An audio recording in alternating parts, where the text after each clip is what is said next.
We are on day 11 in the tropics, and we definitely needed some well-deserved R&R after a long day of deep-sea fishing the day prior.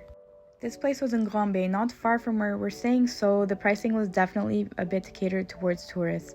It came up to about 100 Canadian dollars for my manicure and Wesley's pedicure. From my understanding, I think it would be cheaper in the city, but the quality was good, so we weren't complaining, and it was conveniently located. We then headed over to Port Louis to the Central Bazaar, which was the biggest one that we've been to yet. There were outdoor tents and indoor shops on the multi-level. So any vendor you can think of can be found. You want Hermes dupes? You got them. You want Aladir McQuiffin? Say less. So we didn't end up getting any of those. We did opt for some freshly squeezed juice. Every time I'm in a warm country or the tropics, I become a fiend for fresh fruit and fresh juice. In the multi-floor portion of the bazaar, we explored the souvenir shops mostly to get some cute things for our friends and family back home, like incense stick holders and dodo birds. Then we explored the surrounding areas of the bazaar and ended up at Baie. This is huge in Sri Lanka, so that's how I learned how to say it, from what I remember at least. And we went inside to explore. I found some cute shoes, but they didn't end up having my size. We then walked on over to this large department store in search for Chinese New Year fireworks. At the entrance, they lock away all your bags into their own bag and hand it to you. On your way out, they unlock it for you at the cash so you can pay.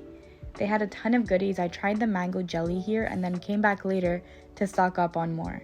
While I was distracted with the candies and food, Wes and the guys were distracted with all the fireworks and the cracker selection, kids in the candy store.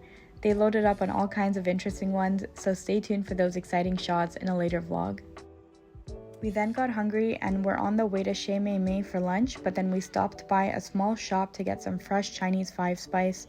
The ones that we have at home are a bit dull, so we were in hopes that this was rather fresh. I keep saying this, but this one is so far the top. Shahana is definitely one of the top spots so far that I've tried.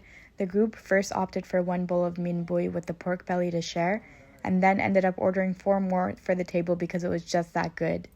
We then drove near the port to explore the surrounding areas, and I found this little putta vendor. I didn't get to try it, but from what I hear, putta is a sweet dish here and not a savory one like I'm used to. I then spotted an absolutely beautiful Tamil temple on the way out as well, but didn't want to drop in as I had already eaten meat just before.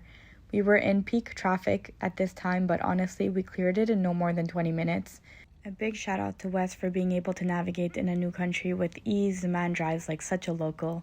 Later in the evening, Wes and I got dressed for a night of drinks and dinner, and we went over to meet our Canadian friend's dad, who we call Uncle, to take him out to dinner as the rest of the gang had gone shopping, and as a small thank you for the dinner the night before.